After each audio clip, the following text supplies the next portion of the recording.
স্বাধীনতা দিবস হল ভারতের প্রজাতন্ত্রের একটি জাতীয় দিবস। ব্রিটিশ ভারতীয় সাম্রাজ্যে ধর্মের ভিত্তিতে বিভাজিত হয় এবং তার ফলে ভারত ও পাকিস্তান অধিরাজ্যের জন্ম ঘটে।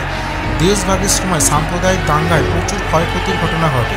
এরপর থেকে প্রতি বছর স্বাধীনতা দিবস উপলক্ষে ভারতের প্রধানমন্ত্রী লালকেল্লায় জাতীয় পতাকা উত্তোলন করেন এবং জাতির উদ্দেশ্যে ভাষণ দেন। কিন্তু সেই সঙ্গে রাওলাট আইনের মতো গণমূলক আইনও পাস হয় এবং ভারতীয় স্বাধীনতা সংগ্রামীরা স্বায়ত্তশাসনের দাবি তোলেন।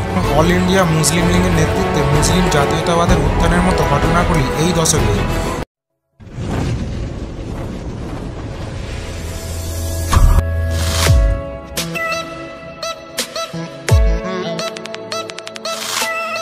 স্বাধীনতা দিবস হল ভারতের প্রজাতন্ত্রের একটি জাতীয় দিবস।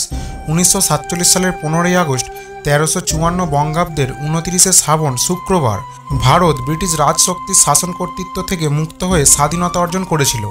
সেই ঘটনাটিকে স্মরণীয় করে রাখার জন্য প্রতি বছর 15ই আগস্ট তারিখটিকে ভারতের স্বাধীনতা দিবস হিসেবে পালন করা হয়। ভারতীয় জাতীয় কংগ্রেসের নেতৃত্বে প্রধানত অহিংস, অসহযোগ ও আইন অমান্য আন্দোলন এবং বিভিন্ন চরমপন্থী গুপ্ত রাজনৈতিক সমিতির সহিংস আন্দোলনের পথে পরিচালিত এক দীর্ঘ স্বাধীনতা সংগ্রামের পর ভারত স্বাধীনতা অর্জন করেছিল। স্বাধীনতা আন্দোলনে হাজার হাজার মানুষ শহীদ হয়েছেন, অনেককে দুঃখ কষ্ট স্বীকার করতে হয়েছে। দেশমাতৃকার শৃঙ্খল মোচনের জন্য অনেক বিপ্লবী হাসি মুখে ফাঁসির মঞ্চে জীবন বিসর্জন দিয়েছেন, অনেক বিপ্লবীকে আজীবন কারাগারে বন্দী রাখা হয়েছিল। স্বাধীনতার ঠিক পূর্ব মুহূর্তে ব্রিটিশ ভারতীয় সাম্রাজ্যে ধর্মের ভিত্তিতে বিভাজিত হয় এবং তার ফলে ভারত ও পাকিস্তান অধিরাজ্যের জন্ম ঘটে। দেশভাগের সময় সাম্প্রদায়িক দাঙ্গায় প্রচুর ক্ষয়ক্ষতির ঘটনা ঘটে।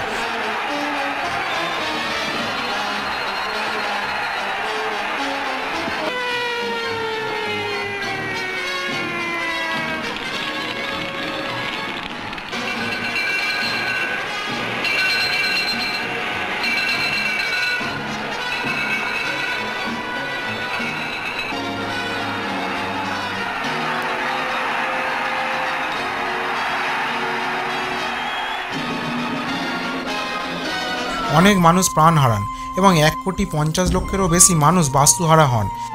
1947 সালের 15ই আগস্ট জওহরলাল নেহরু ভারতের প্রথম প্রধানমন্ত্রী পদে শপথ গ্রহণের পর দিল্লির লালকেল্লার লহরি গেটের উপর ভারতের জাতীয় পতাকা উত্তোলন করেন। এরপর থেকে প্রতি বছর স্বাধীনতা দিবস উপলক্ষে ভারতের প্রধানমন্ত্রী লালকেল্লায় জাতীয় পতাকা উত্তোলন করেন এবং জাতির উদ্দেশ্যে ভাষণ দেন। জাতীয় পতাকা উত্তোলন, প্রভাত ফেরি, কুচকাওয়াজ ও সাংস্কৃতিক অনুষ্ঠানের মাধ্যমে সারা দেশে স্বাধীনতা দিবস পালন করা হয়। এই দিন শিক্ষা প্রতিষ্ঠানগুলিতে এবং অন্যান্য অফিস আদালতে মিষ্টান্ন বিতরণ করা হয়। কিন্তু এটি একটি জাতীয় ছুটির দিন হওয়ার দরুন সর্বত্রই পঠন পাঠন ও কাজকর্ম বন্ধ থাকে।